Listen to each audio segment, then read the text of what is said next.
what choice am I going to pick and I'm going to stick to? Yes. And that's my key thing when I'm talking to actors, when I'm working with them. Make a choice, commit to that choice. You can't vacillate in your head from 3 or 4 choices down the line. Which one are you going to go with? I don't care if you send it in a self-tape, I tell them. Make a choice, go with that choice. Whatever that choice is, play the heck out of it. If it's wrong for the auditioners, they'll see that, but I know what they're going to tell you. He played the hell out of that wrong choice. Yeah. It may be wrong, but at least they can see that you put the work in. Yes. And that's the difference right there. 3,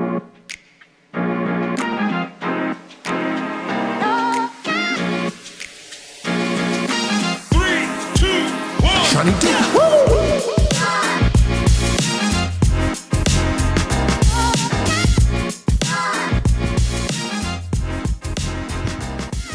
Hello, hello, hello, and welcome to Situaseans podcast. I'm your host, Sean Michael Williams, aka Seanydoo. You can call me Sean, Shawnee, Seanydoo, does not matter to me. I'm just glad that y'all are here, and I have a special guest here from the single series, the director of the single series, Byron Nora. Byron, thank you so much for coming on to the show. Thank you for having me. Absolutely, absolutely. I got a chance to check out the single series, and I just want to say, it is such a fun show to watch. And I did have Hannah and Christian on from on a couple episodes ago from your show, and I just want to say, you all are putting in good work. Thank you. Absolutely. Thank you. Try hard. Yes, absolutely. So, Byron, can you kind of tell us all, who you are and what you do in your journey out here in LA? My name is Byron Nora. I'm a New Orleanian. I'm from Louisiana. I'm really from a town called Kenner, Louisiana. Yeah. I say New Orleans because a lot of people are like, where's Kenner? And I say, it's where you got off the plane, the major airport. That's Kenner. But I started my career out there. I started as an actor first. Yeah. I'm an actor first. I was fortunate enough that when I was in college that I got cast in an NBC show that had come out there. They had not cast one of the principal roles, and my agency called me, which I had gotten with that agency about a week or so before that. Wow. Yeah, it was called New Orleans Model and Talent, and everybody kept telling me, you can't go down there to those people. You don't have enough stuff on your resume or whatever. And I said, no, God told me to go. Yeah. And that week before, I went and walked in there to just drop off a picture and resume. Yeah. Got in there, handed it to the receptionist. I said, I'd just like to drop this off. If you guys, take a moment to look at it. By the time I grabbed my briefcase and headed to the door, this woman comes out of an office. She goes over to the receptionist. Before I could open the door, she said, Byron. I turned around, yes. She said, you got a minute? Of course. Next thing I knew, I was escorted to her office. I left out of there signed. Her name was Claudia Spiker. Wow. She ran New Orleans Model and Talent. That's how I got my biggest break. Because a week later, they came through with the NBC production. And they came through her office looking through her book, and they liked me. They called me in, met with the director. The rest is history. Wow. And so that's why I got with my acting stuff there and so forth. And so when I came to LA, I was already in SAG. Yeah. I got Taft-Hartley right into SAG for that production. And I've been out here pounding, with television, film roles, small roles here, small roles there, this and that and whatever. Theater is my first love. Yeah, same. Theater is my first love, hitting those boards. Yeah. I do enjoy television, film as well, but I must say theater is my favorite because I like that instant feedback from my audience and so forth. But like I tell people all the time, as an actor, when I do a lot of the coaching and stuff like that, I let them know you're the manipulator. Yes. You get to decide when they're going to laugh and when they're going to cry. Right. You have them under your spell. Exactly. If you're doing your job. So basically what I'm trying to say is that I'm an actor first. I started directing because I did a production there called the Azusa Street Revival with the director, Andre David Brooks, who wrote it, directed it, did all the music in the musical and everything. And he took me in, and I had multiple roles in that, which I like. I must say, I do enjoy playing character parts. I'll do the lead parts, but I prefer the character parts. You can have so much fun with them. Yes. But anyway, he went on to tell me working on his show, and finally he pulled me to the side one day. He said, Byron, he said, you're going to be a great director. I'm like, no, I'm not interested in directing, David. He said, no, but he said, well, just, I want you to assist me there. Yeah. I said, okay. And from there on, I started, really, focusing in more on the directing thing or whatever, stuff like that. Until finally, different times when he didn't want to do it, he said, you just do the rehearsal. Yeah. And so that's how I really got into the directing part right there. And also Ed Cambridge, one of the original members of the Black Negro Ensemble in New York City. Wow. Was one of my mentors here. He saw me in a production that I did with Marvin Wright Bay. Yeah. Mr. Marvin Wright Bay, who's a phenomenal talent as an actor and director. I was in his production called A Mother's Story. And at the end of the show, all of a sudden, Marvin comes back there with this big wide grin on his face and just elated. Ed Cambridge wants to meet you. Wow. Ed Cambridge wants to meet you. I'm like, who's Ed Cambridge? I'm sorry, I don't know who he is. He said, you don't know Ed Cambridge? I'm like, no, I don't. And finally he comes, all of a sudden this grand gentleman comes in, very grand, very New York, very, theater. young man, your performance was just spectacular. We're going to have to work together on something. I must work with you. And I'm like, well, nice to meet you, Mr. Cambridge, this, that, whatever. But anyway, it went on where I did end up working with him. And he took me under his wing. He said the same thing.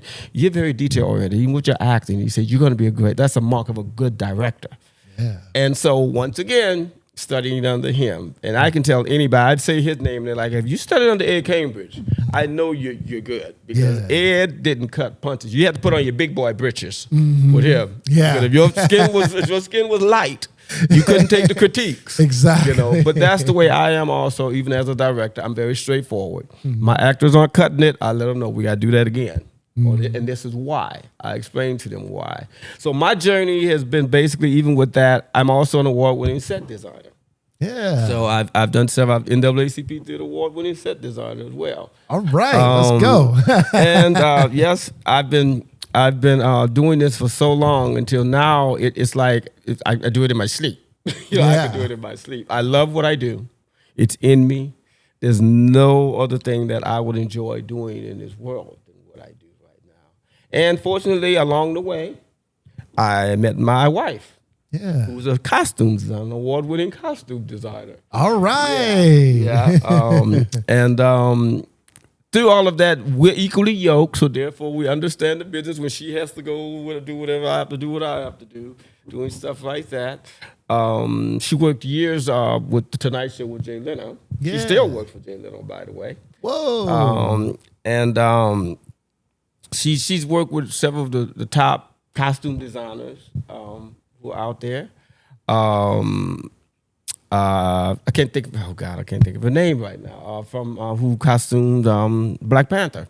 She's worked with her before. Whoa! All right. Before. And all of this has really rounded me to the point that I understand. I help a lot with casting. As I pointed out also, and I'll point out to you that I do a lot of coaching, a lot of private coaching, a lot of actors you see on TV. I'm not gonna name, but yeah, they come to me. They come to me working with me all the time like that, and that's the way. And the actors who are on this production, the singles, they all came to me the first time they worked with me, and they're like, "Oh my God, where have you been?" Yeah. You're the type of director I wish I could have worked with years ago, who gets it, who takes time to make sure I understand the characters and whatever. Because I have to explain to them, you can't play the role if you don't understand the role. Yes. You can't understand the role. You got to start first with a good script. After that good script, then you got to cast it right. You got to have the right actors in the right roles, So all of that basically brought me full circle to where I am right now with the singles. Yeah. Doing the singles now as a director. I came in for episode 2. Yeah. And now they have me on.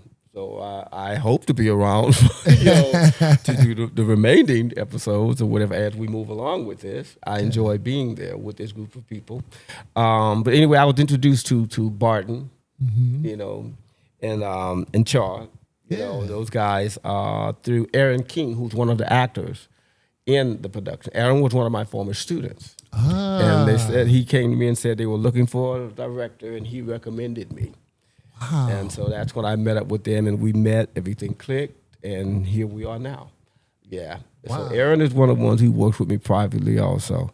But I enjoy working with this team. Sander, who was my DP, was just phenomenal. Whatever shot I wanted to catch, he would go out of his way to capture it. Yeah. And that meant a lot, having that team. When you have a team that's well-oiled, you can really make magic. Yes. You can really make magic. Jalissa, who worked wardrobe, my set dresser, to everybody, the sound. I couldn't find any flaws in any of my team, you know. And I love the team that I work with. Like I said, there may be some tweaks here or there along the line because people's availabilities according to how we shoot. But working with everybody in this production has just been a pleasure. A1. You had on a couple of weeks ago, you had Hannah Kwan, one of the actresses in it. Yeah. She blew me away as Mia. She's amazing, the bartender.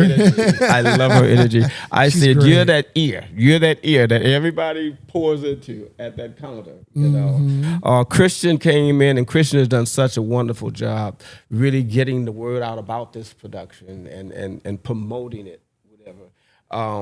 Just top notch. He's top notch. He's very professional. I love that about him. Even as far as, you know, I'm more than sure as ranging probably get this podcast done for us. There's always little things that help because you know what? If you let God lead you and you follow, He's going to take you places because He has the blueprint of our lives. We don't have it. Yeah. And we have to understand that. I'm very Christian. Yeah. I'm a very Christian-based person. I'm very spiritually based. And I'm not ashamed to tell anybody, I love Jesus. There you go. Okay. Amen. Yeah. Love that. Love that. And so, like, you know, I kind of want to know, you know, like, so working with Christian and Hannah, like, it's been like such a pleasure, like for you on your end, and then I'm sure vice versa, because they've told me that, you know, they had a great time, you know, like working with you, working with everybody on set, and even just putting this together. It felt like family from what I've heard. As far as like the singles and everything, like when they first came to you and sat down with you and said, hey, this is our vision moving forward with the singles. I want to know, was it kind of like, hey, you know what? It's smooth sailing. Sure, I can do that. Or was it kind of like, hey, you know what? Let's change up a little bit of this. Let's change up a little bit of that. Let's kind of like have the actors do a little bit of, you know, improvisation. I want to know what that first meeting was like. Well, the first meeting, it was good. Yeah. It was good. There were some things in the script that I had to have clarified. Yes. Because I also had some questions from the actors once I talked to them, which were the same questions I had about how the relationships were being played. Yes. So therefore, I had to really tighten that up because the girls were so close and so forth, you know, in the script and the reactions to different things in there. In all honesty, I had to ask, okay, so like I said, I don't have a problem with it if that is what it is, but are they in a relationship, the two roommate girls, or not? And then I got clarification. As I said, well, no, it's not. I said, well, if I go off the way the script is written here, that's what it kind of appears. So now I know how to tweak them in a direction that you don't get the wrong connotation there of what's happening there with them. And it was just a little bit, some of her reaction was just a little bit over the top for when there was an incident that happened in there. That kind of made me feel more like, that seemed like more like a lover's quarrel. Yeah. You know, than just two friends, whoever. But we got that all straightened out. Now I think the writing team were on the right page and everything. Between those two girls that are in there, and that's Daniela, who plays Christy, and Heather, who plays Carmen. Yeah. Okay, those are those two girls that are in there, that are main characters in there. Mia is the other girl in there, but she plays the bartender. She's like the catalyst in there. And then we have our guys. We have RJ Baldy, who plays Julian, and you have Aaron King, who plays Tim. And they're total opposites. Yeah. They're best of friends, but they're total opposites. Tim can be chauvinistic somewhat, you know, over-the-top, braggadocious, all about show. And RJ is just a laid-back kind of guy who likes to read and he's more of a homebody, not about partying and all that stuff like that. And that's where the conflicts come in between those two guys. But the funny part about that, when I read it and I talked with them about it, I even told them about how the guys remind me of one of my best friends. People would say, how did you guys become, because you're total opposites. Byron, you're such a homebody, and he's just such a wild hellion, you know, this, that, and whatever. And I told him, I don't know. It's just something clicked where I think we balanced each other. Yeah. You know, well, we balanced each other. And I saw that within these guys. I say, I know how to play that up with those two guys. Mm-hmm. And the same thing really with Christina and Carmen, the girls. Mm-hmm. They balance one another. One is, she has a podcast and she's out there, you know. The other one is more laid back, likes to go hiking and, you know, nature stuff or whatever. More low key. Mm-hmm. You know, but once I got through that stuff, really talking with Bart and them about it, I knew then it was going to be smooth sailing because they understood where I was coming from, and we were able to discuss the script. Mm-hmm. You know, and if there was something wasn't work, we could tweak it and work it out. It wasn't like someone working with somebody where they would just hit no, it's going to be played this way. They allowed me to play. Yeah. That's why I tell people all the time: when you hire me, you hand the baby over to me, and you have to trust me. Because my interest is everybody's interest, you know. So I want to make sure we're telling the stories the way they're supposed to be told. Yeah. And when I realized that it was about, you know, the singles, people like L.A. is a jungle. Oh yes, it's a jungle. So that was very interesting in itself, right there. Yeah. Mm-hmm. Amazing. And like, do you think even just by directing this and just kind of seeing like how like the Gen X, or I guess like, you know, Gen Z and like even like Gen Y, I guess millennial dating scene, does it kind of like show you a little bit, damn, y'all are out there doing this, y'all are out there saying this, wait, what? Right. And I get to see some things that I'm like, oh, I would never survive right now out there. I would probably always be alone. Yeah. Because even then I wasn't as outgoing. Yeah. I was a lot shyer. I was more timid when it came to whatever. And I tell this story to people all the time about when I was over in England. Mm-hmm. I was at a club. Some friends, we were at a club, and I was out, and I was like at the bar, like on the edge of a bar, standing, and it was a club or whatever. And this girl kept bumping into me, and I kept saying, "Okay, why does she keep bumping all this space? Why is she bumping into me? She keeps bumping into me." Yeah. Until finally she bumped again, and I didn't say anything. Then finally she just turned and said, "You know what should I do if there's somebody I'm interested in who's not paying attention to me?" Of course, it went over it wasn't until when I thought of it, I realized, oh my gosh, she's talking about me. Right. You know? And it was such a rude awakening for me because it's like, you're so out of it when it comes to the dating world. This girl couldn't be more straightforward, you know? And that's the story I tell people all the time, how I felt so embarrassed about it. We laughed about it, you know, later. I got to know her. Yeah. And that's one thing I realized then, especially over in England, the dating scene was, people didn't see people by their nationality or their skin color or whatever. They just saw another person, a female and a male. Yeah. Or male and male, female, that they were interested in. Exactly. You understand what I'm saying? They didn't go by, I can't, because this one is, this one's Caucasian, this one's African, this one's this, that, and that. No. Yeah. That was such a liberating feeling over there, coming from the United States and going there. But it's funny how they could tell African American from the States from over there. Yeah. They could tell the difference. You know, they could tell the difference. But those are situations that I thought about, and I thought like with these generations now, with people having to go online and having to these dating app services and stuff like that. I don't see how that's fun, you know. But I had to learn a lot about it from my nieces and nephews and my little cousins and my former students. I know a lot about it because they come to me and consult me all the time about it, about stuff that's going on. So I know what's going on out there. Exactly. And it is crazy. It's a crazy world. So that's why the Mia character is such a force there in the middle of everything as the catalyst, because she's getting everybody feeding into her what's happening in their lives. Exactly. You know, and with the singles coming to the bar there. She's such an integral part of this story. Yeah. And she has the right person. She plays her so well. Yeah. You know, she plays her so well. She does. And also because Hannah had also shared that like she also is a therapist too. So I'm just like, oh yeah, Exactly. like you know how like the bartender sometimes plays a therapist. Oh man, I'm like you go to a bar, you just talk it out. They bounce everything off of her. Exactly. They bounce everything off of her. So therefore, that's why I'm saying those characters are integral though. They're integral to the whole thing. Yeah. But another thing I made sure I wanted to point out was true friendships. Yes. Most people can tell you about me who know me very well will tell you, you don't have a whole lot of friends. I mean, I have some people who are acquaintances. Yeah. But my friends, they're not a whole lot. Yeah. You know?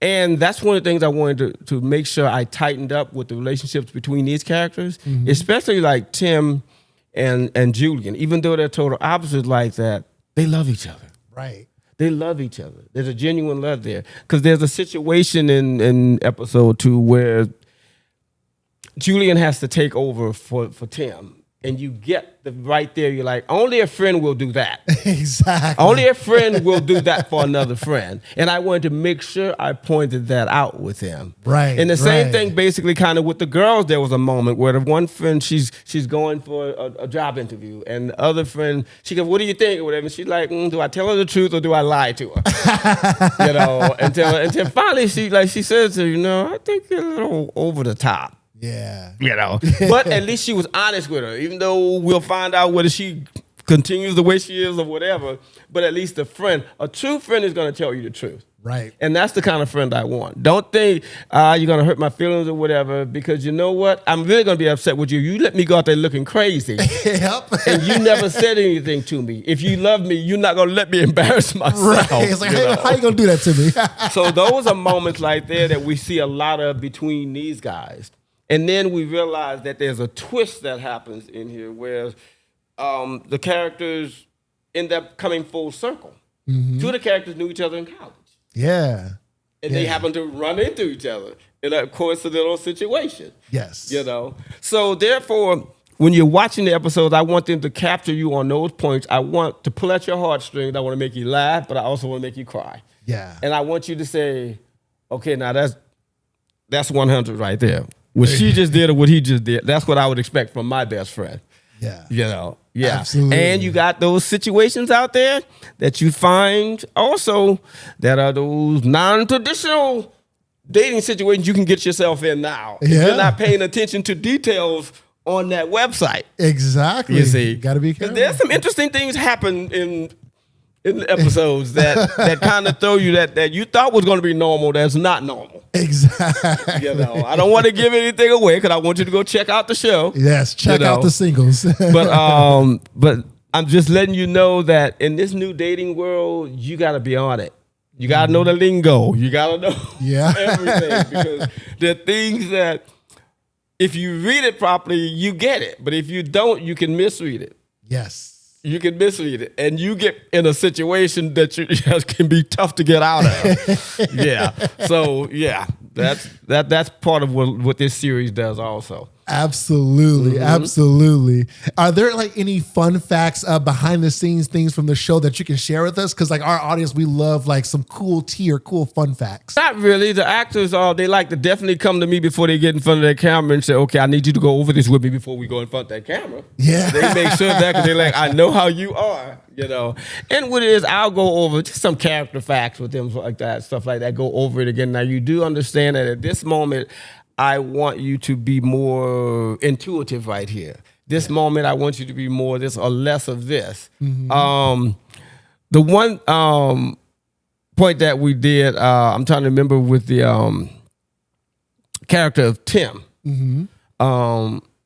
With Tim and Julian, with the stuff with the one episode where he ends up on the front lawn of this one thing down there. Yeah. With that, it was like, okay, it's like, God, we can only do this so many times now because he's getting soaked every time because of the sprinkler thing that comes on. Yeah. And I'm like, and all I need to do is get my actor sick, you know, because he's getting in the sprinkler constantly. But even as far as the thing like with Mia. Yeah. Mia's character, I had to make sure that she understood that you're the ear. Yeah. You're the ears of the community, really. All the people who come into that club and so forth. and to handle it. It's not that she's, snippy. She tells everybody's business because she doesn't, but she's there to listen. But I bet she knows everybody's business. Exactly. She knows that much. And just finding, I guess, the right vibe for sometimes even when it comes to me with the transitions in there, finding the right music transition. I'm one who's on top of stuff like that too. Yeah. Like when you're in the post, when it comes to those music transitions, some areas I think don't even need music. Mm-hmm. Actors can carry that on their own.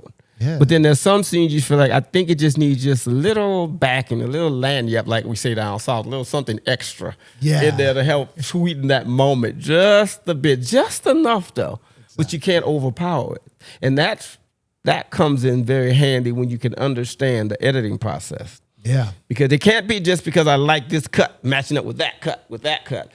Does it work together though? Does it need some music or something to help it out? Yeah. All of that tends to make the product what it ends up being when it's well polished. Mm-hmm. And like I said, I'm very nitpicky. Yeah. I'm very detailed. And it's finding that right music. Mm-hmm. And lots of times when I'm looking for music for stuff like that, I would do a lot of plays and stuff I would score it. Wow. The music that you would hear during the play. And people would always come up to me asking, where do we get the soundtrack? Yeah. So I knew I had a gift for that. Because every time, one of my songs I did in the play, I told you, the one with, I directed a play on Hattie McDaniel. Yeah. With Vicki Lynn Reynolds. Mm-hmm, yeah. And in that, she had one moment in there where she's doing this big costume change. So there's this projection that's on screen. If she's still talking while she's changing backstage. Yeah. But there's this music going to keep your focus and to keep your attention, whatever. Yeah. And I was at the show, and at intermission, this woman comes out, and she didn't know who I was at the time. They hadn't introduced me that I was the director of the show. And she was talking to me, and she said, and I recognized her face because I recognized her from KCET. On the PBS station. And she said, the music that's playing, I love the music. And she said, and there's a song that played at such and such. And she said, she did her phone with the little Shazam, whatever you call it. Trying to recognize the music, And she said, it's such and such song. I'd say about 4 months later, I happened to be looking at KCET. Why did I hear that song? It's become their theme song now.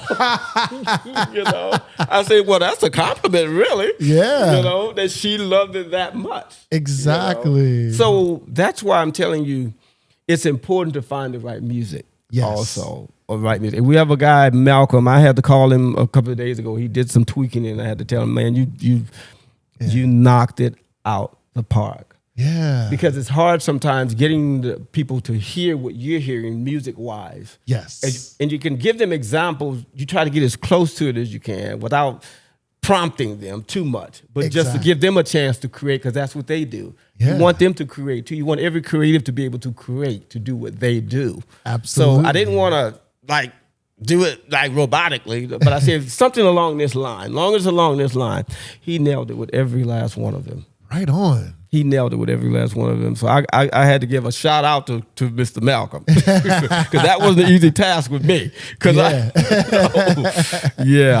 That's amazing. And so I take it that you're the director that likes to be on the cutting floor in post, because you know how some directors are okay, I've directed this project. I'm going to trust my team to go ahead and do it. I'll come back at the end. And you're like, hey, I want to be a part of the entire process. It's my baby. Yes. And it's not brought to fruition unless it's exactly like I see it, because everybody may not see it the way when the editor does it and stuff like that, whatever. Because there was other that I was like, that's not, for one thing, this is out of sync, that's out of sync. That's not the order that was supposed to happen, because it tells a different story if it's not in order. Right, yeah. ...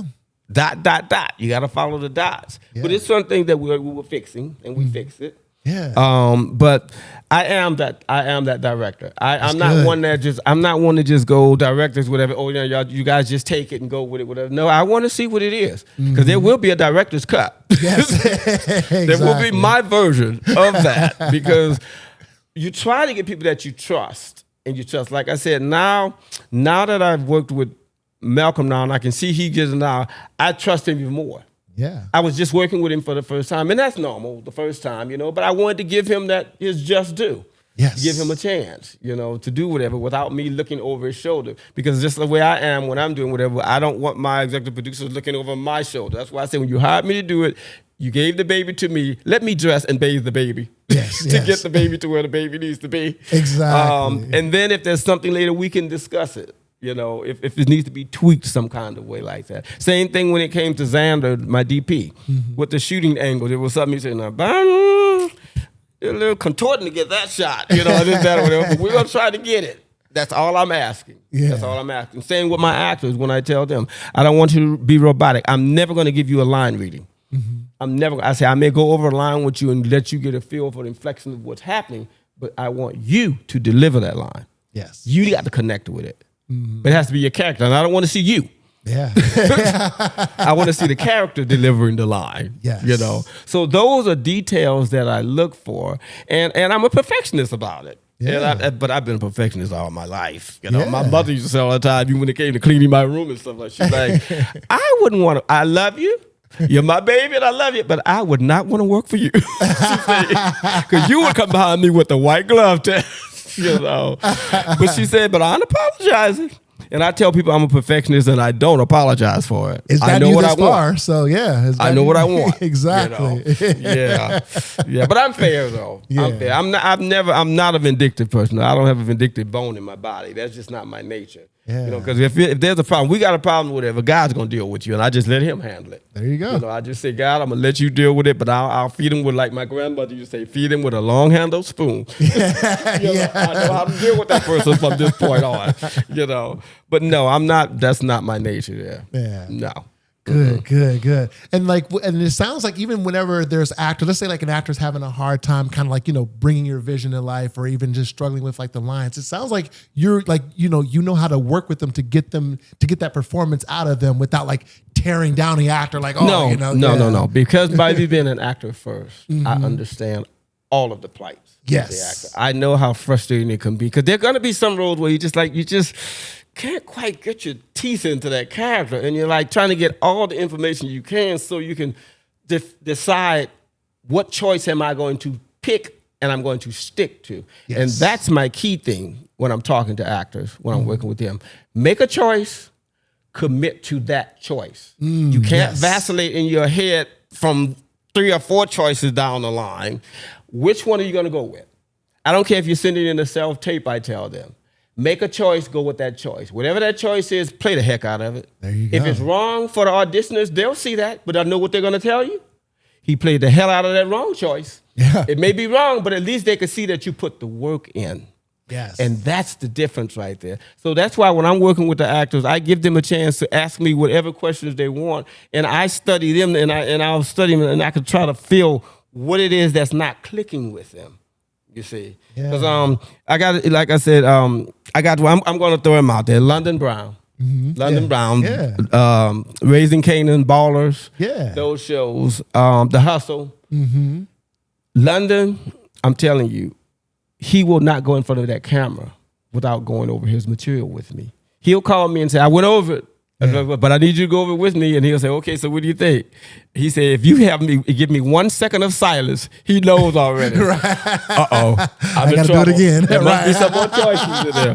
And he said, and then he always tell me, he said, and then when we go back to it, I may have found 5. You're going to find 10 more beats in there. He said, but I tell you what, most things I audition for or whatever, I'm going to be in the top 5 or I'm going to book it.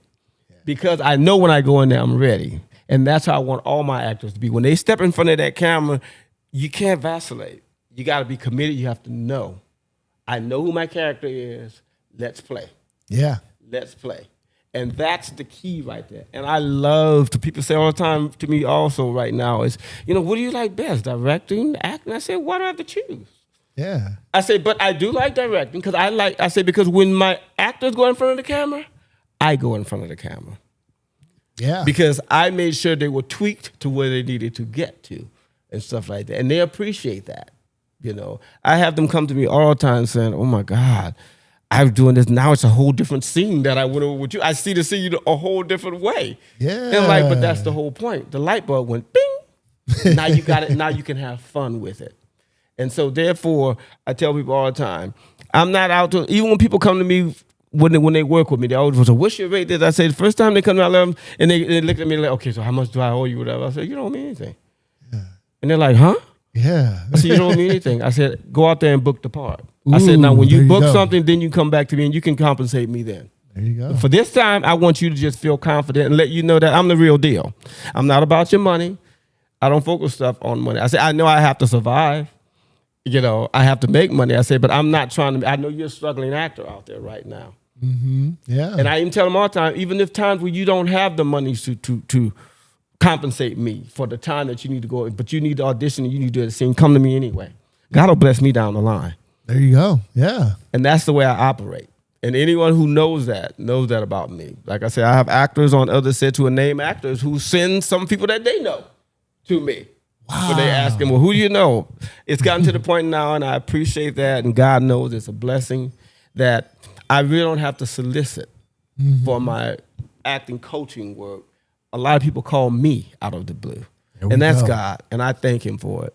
Yes. I thank him for the gifts that he's given me, because when I leave here, when I leave this earth, you can say he used everything God put in him. Yes. There you go. I plan to use every bit of it. Yes. And that's what they tell me also. They're like, oh, whoo, even when I'm working on shows and stuff like that, like a theatrical show or something like that, or working on whatever, they'll say in a minute, what time are we going home? Because he'll stay all night. Because he enjoys what he's doing, and that's the way I am. Yeah. That's the way I am. And that's why I'm glad Bart and them allow me, even when we're on the set, whatever, if I need to go over the scene with the actors, I love the fact that they give me that time where I can run it with them before we actually shoot it. That way they can know that they're ready, and I know that they're ready, and we don't have to take so many takes of it because I already know what's working, what's not working, and the tweaking. Blocking comes to me like, when I'm blocking, whether it's for stage, television, or film, I have friends who call me all the time and say, how do you block something so quickly? I say, that's one of my gifts that God gave me. When I look at a stage or I look at a room, when we go in to scout out a location for shooting, it's like I'm like a Picasso, a painter. I see the strokes already. As I look through the room, I see already he's gonna go this one, gonna go that way. He's gonna go through that door. And I have friends say, it took me a week to block that scene from that play, and you did it in just an hour. I'm like, hey, that's a gift. That's a gift. Yes, that's a gift. As even like just working in in the film industry for so many decades, what would you say as far as like casting, like that now everything is virtual casting before, like I guess, what is it like? Online submissions and self-tapes before like the callbacks in person. How do you feel about self-tapes, in the audition process versus how it used to be when you would go in and audition in person? Well, actually self-tapes is a good thing for actors because you got takes that you don't like, you can just erase them. That is true. That is true. And send them the best of whatever. In that live in-person audition, you only got that one shot. Yeah. That one shot. Okay? And there are ways for people also now of, even though back then a lot of times they'll say, no, you don't have to have it memorized, just be familiar with the material. I hated that aspect of it. I would always memorize it. Yeah. Because I couldn't focus completely on what I was doing with this paper in my hand. Even though some people would say, well, but if you go in and you got to memorize, now they kind of judging you on a performance. I'm like, well, they know I haven't been directed by the director yet. Yeah. But I'm letting them know that by me just directing myself, I'm going to show you that I have the skills. Yes. Okay, so what you're going to get from me is going to be a good audition where I've committed to a choice and I'm playing that choice. And the thing with, like you said, the online stuff like that is also, for some people, I think it can hurt them too, because they don't get to go in and have that one-on-one with that casting person and kind of develop a relationship where the casting person gets to know you outside of your acting abilities and get to know you as a person. Because sometimes I think casting directors, because I know I do, some people I'll say, well, some people pop in your mind like, such and such's personality is very close to this character. I think he could play this character, But if they never met you personally, they don't know that about you. All they know is what you presented to them in that audition. Yes. So it's a catch-22 you know. Yeah. But I think for a lot of actors, I think they prefer that because they can kind of do it at their leisure with the working schedules and stuff like that. They can do it. They can come home at 2 o'clock in the morning and do it and have it in, you know, I've left, even though they're dead bone tired from work, waiting tables or whatever, you know, that way they can do that and get that done and get it in. And like I was saying also, and you can see in certain tapes where they pick probably the best choice. Some of them, that's why I tell them, but don't try to edit an audition. Yeah. Let it be a full run through. You don't want to seem like you spliced and cut. You know? No. You don't want to do that. No. It's not an editing thing. Yes. You want them to see, okay, this is the best I could give you. You know, I gave you my best. Yeah. But that's the thing about it. But I think it's a catch-22. Either way, you know, as long as you get to see what they can do. Yeah. Sometimes I've worked on projects where we've done self-tapes, but at the end when it came down to the finals, with the finals in the thing, you got people who you call them in, and you get to see what they do right there in front of you. And that's why I do with actors anyway. When it comes to a lot of actors, when they tell me, okay, they this or that, whatever, resumes don't impress me. Yeah. And people can put anything on a resume. That's true. Put anything on a resume. I've had people come in there with me with masters from some of the biggest schools, NYU, from Syracuse, the best acting classes, with masters and stuff, and they finish, and I'm looking at them like, okay, you need to go get all of your money back. And then I got somebody who comes in there who said, I've never really done this before, but my friends, everybody said they think I'm probably good. I'm pretty good at it, this, that, whatever. And that person finishes reading for me, and I'm like, you've never done this before? They blew it out of the water, huh? You've never done this? And I'm like, I can't believe it. Yeah. You know? Yeah. But it's the sincerity there. Absolutely. Sincerity there. But I know how it is in a casting process to get almost there and not get there. Because I've had situations where I've gotten cast and they call and say, all excited about it because it's a major show, and they call and say, well, I hate to burst your bubble, but they canceled the show, so they're not going forward with the storyline. Wow. That's happened twice. I just knew I was doing Cool Runnings. Yeah. But Leon got it. Yeah. I just knew I was doing Cool Runnings. You would have got that day reads from me. But anyway, but I was happy from when I saw it. I said, yeah, I can see him doing it. You know, and I'm that type of humble actor too. If it's cast right, okay, I'll give it to y'all. Y'all gave it to him. He did a good job in it, you know. And that's just the way you got to take this. I tell people when they go to auditions or when they submit an audition, submit it, go on with your life. Yeah. Don't sit around waiting, looking at the phone, waiting have they buzz me or whatever. Yeah. No, it will drive you crazy. Trust God.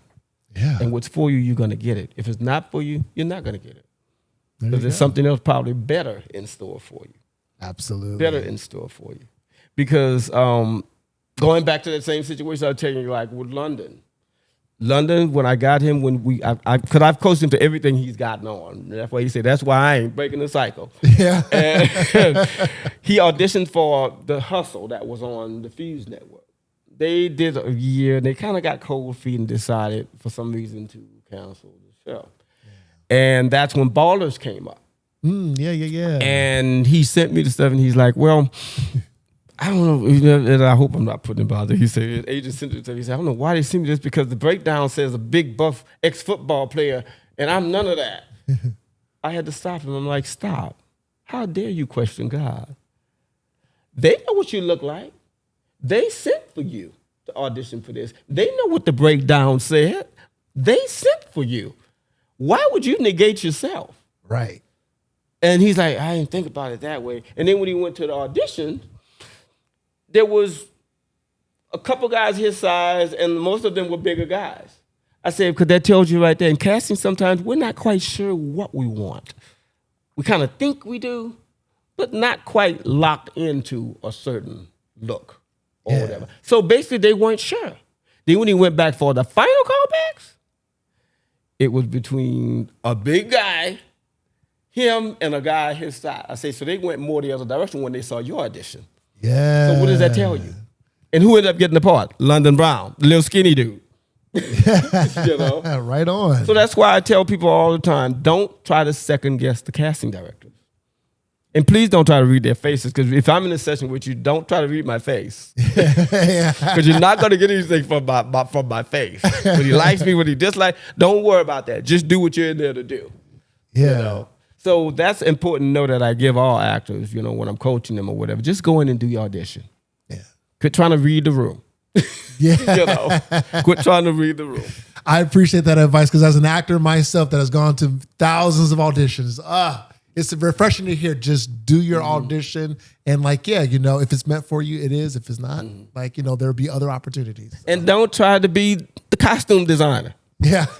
Some of them waste so much time on what am I going to wear for this tape or whatever I'm going to wear for the audition. The character, right? Yeah. Right. No, they're not looking for that. They have costume designers there. Yeah. You want to look presentable for the tape. What they're really looking for is your talent. Yes. That's what they want. So quit wasting your time on the unnecessary stuff.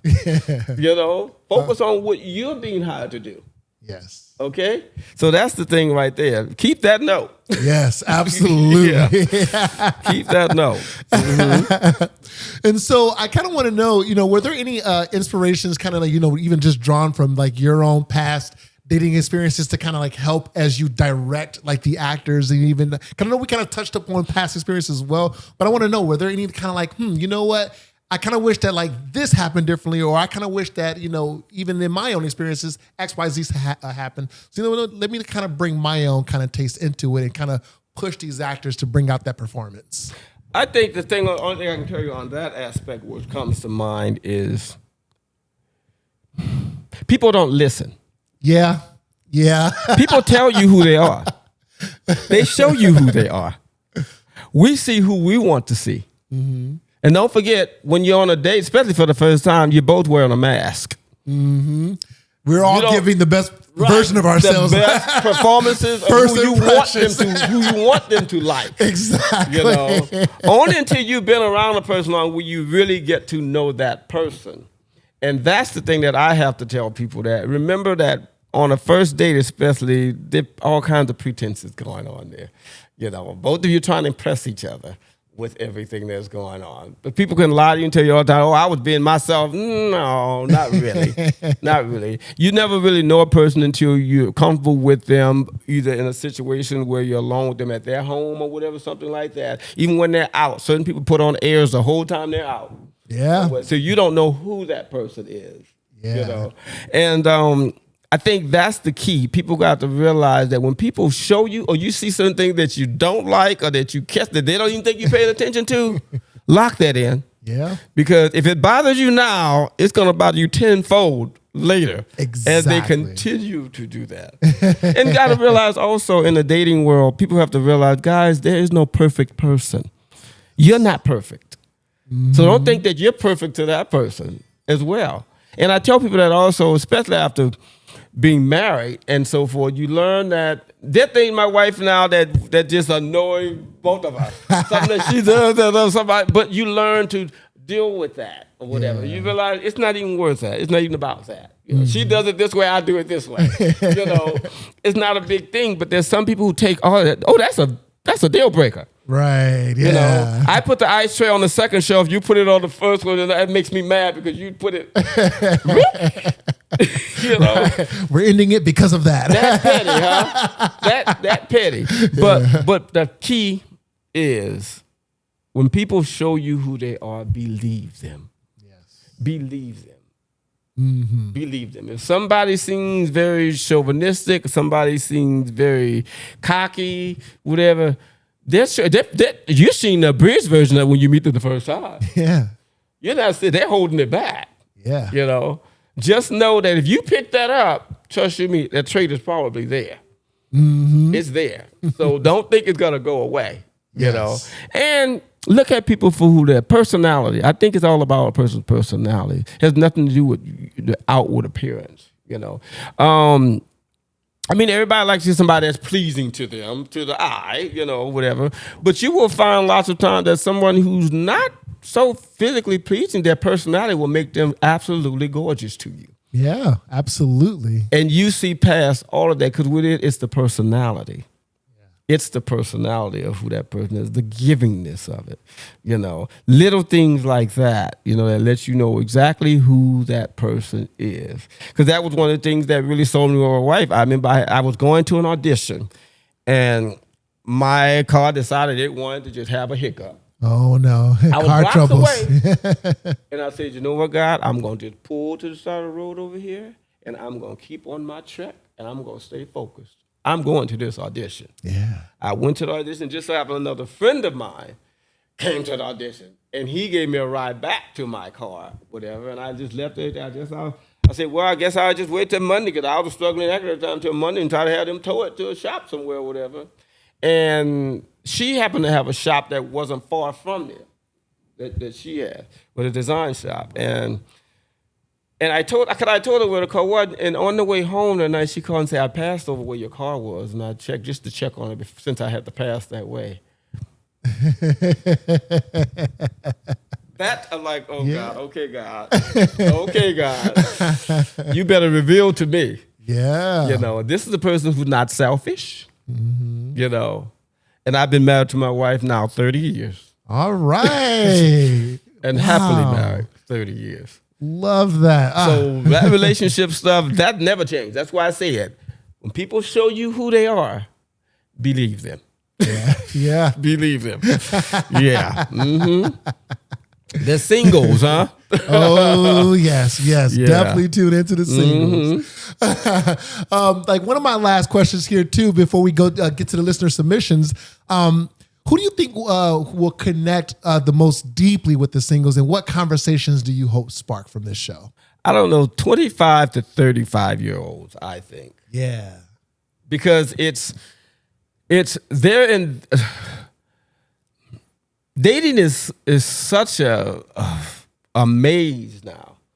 Trying to find that right connection and trying to go through all these different little hookup ways, connections with speed dating and stuff like that and whatever. Because I do know a couple who met on a speed date.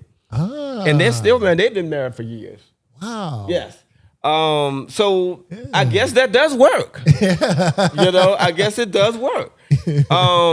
But I think that's the age bracket up in there, I think, because the stories that and things that we're talking about in here are things that people deal with. They deal with the struggles of making sure they're making ends meet. Am I going to have if they're sharing an apartment with someone, am I going to have my end of the rent? With Tim, for instance, just being open enough and outgoing enough to just approach someone that he's interested in, as opposed to hiding behind the computer and doing it that way, Tim just learning to just be yourself and quit pretending to be this and do that or whatever, because he's a jack of all trades.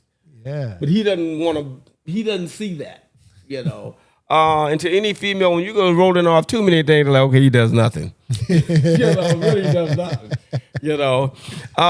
And with the Christina character, that Daniela plays, she's a people person. She likes attention. She likes fashion. She likes clothing. She's living beyond her means. But she doesn't realize that, Carmen, on the other hand, she's trying to do everything the right way. It's just life is hard. Yeah. Life is hard. And Carmen comes from a background where she comes from a little, but she doesn't want to have to go to mom and dad. She wants to show that she's an adult and she can maintain on her own out there. And probably deep down, Christina probably figured, well, why not? Well, why not go ask you? They have it, they love you, right? But you have a lot of adults who feel that, no, I have to show that I'm gonna do what I need to do, and I need to make my way. But in the dating world, there's some people who are looking more to what someone does, or their six figures, in the income or whatever, instead of getting to know the person. Yes. Instead of getting to know the person. It's all about the material things. They want to know stuff like that up front. But what about you? Okay, do you have kids? And I don't see anything wrong in the dating world because I know women have it hard if they have a child or whatever. Sometimes those are your best catches. I remember a kid that grew up with us. I never forget him telling us the story about his mom and how people would say stuff like that. Wow, it was like 6 of them, and they said, and this guy came in and married his mom. He said, somebody said to him, well, wow, your mom, she had 6 kids, and like he said, well, why not? Yeah. Why not? And the guy even said, I love her kids. There you go. Simple as that. So to women out there, just know that just because you have a kid, don't let that diminish who you are and your strength. Yeah. Because if he's worth you, he's gonna love you and your kids. There you go. Or kids. Okay, if he's worth loving, Otherwise, keep it moving. There you go. Because you can do bad by yourself. Yes. Yeah. You can do bad by yourself. Yes. And in this millennial, I guess that's that bracket in there because it. Thank God I'm not in it, and I've been out of it for a while. But in that age bracket, I think you have a lot of them. That's what they're looking for. They're looking for people to be self-made, and the women feeling like they have to prove something. You don't have to prove it for you. If you're gonna do that or get your degree or whatever, do that for you, not because you're trying to show the world something. Right. Now, it just so happens you end up with a guy where you got your degree and he got his degree, whatever, and y'all doing fine or whatever. Maybe he has one and he doesn't.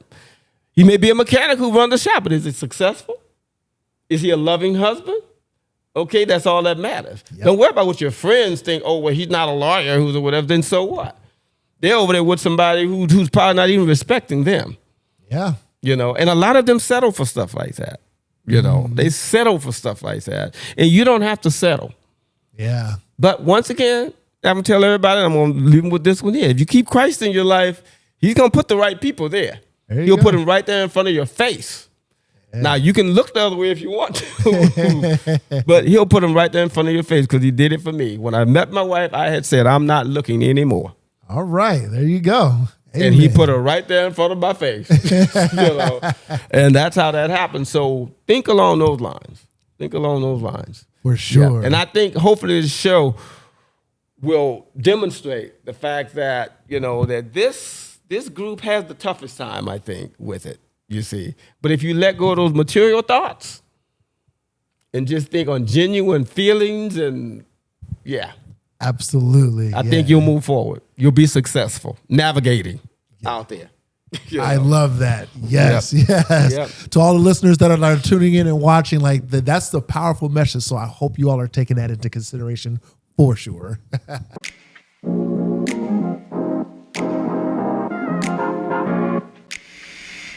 If you're listening on Apple Podcasts or Spotify, can you do me a really quick favor? Can you please rate and review this podcast? Hit that 5-star review. And I do read all the reviews because this helps me know how this podcast is helping others and how, this podcast is serving you, because my job as a host is to serve you this podcast the way that you would prefer it to be.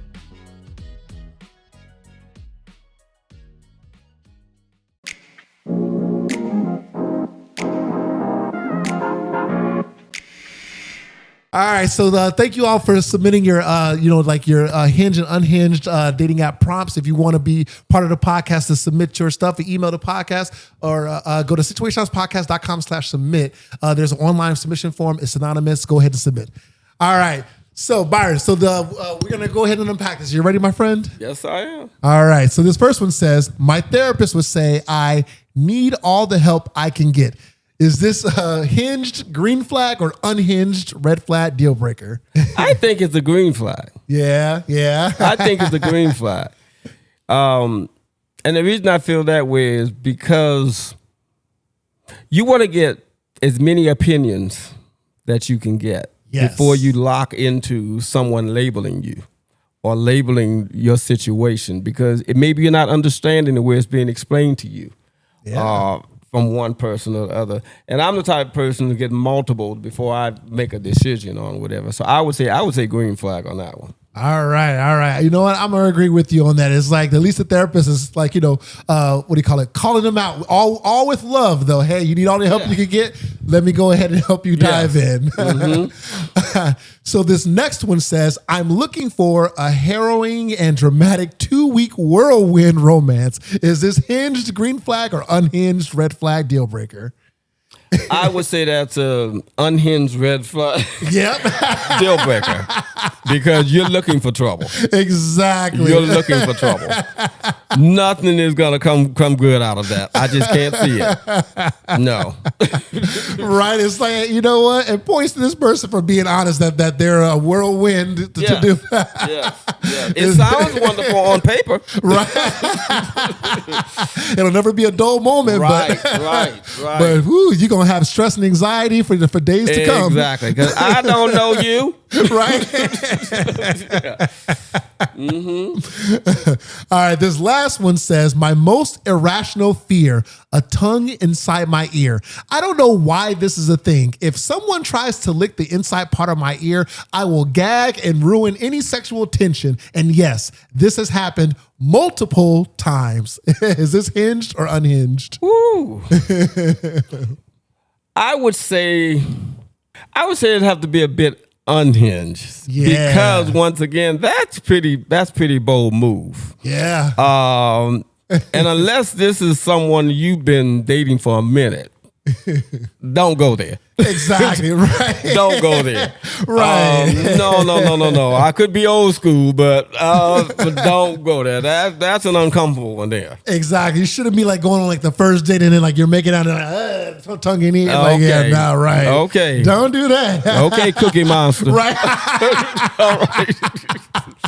Yeah. Oh yeah, definitely unhinged for sure. Yes.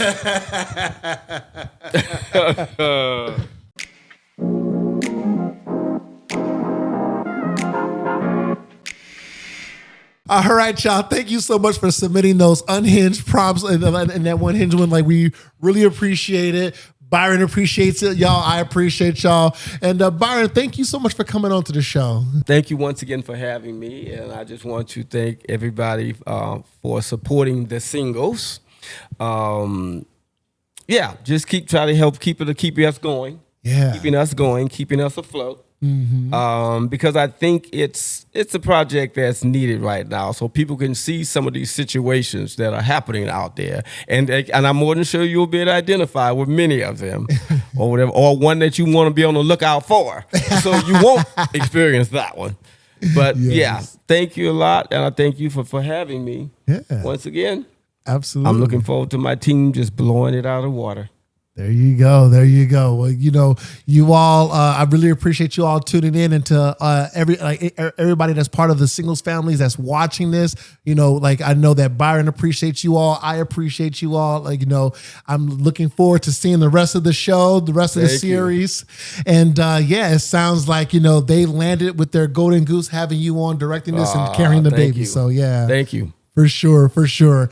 And do you have any social media or websites or anything that you want the audience to follow or check out?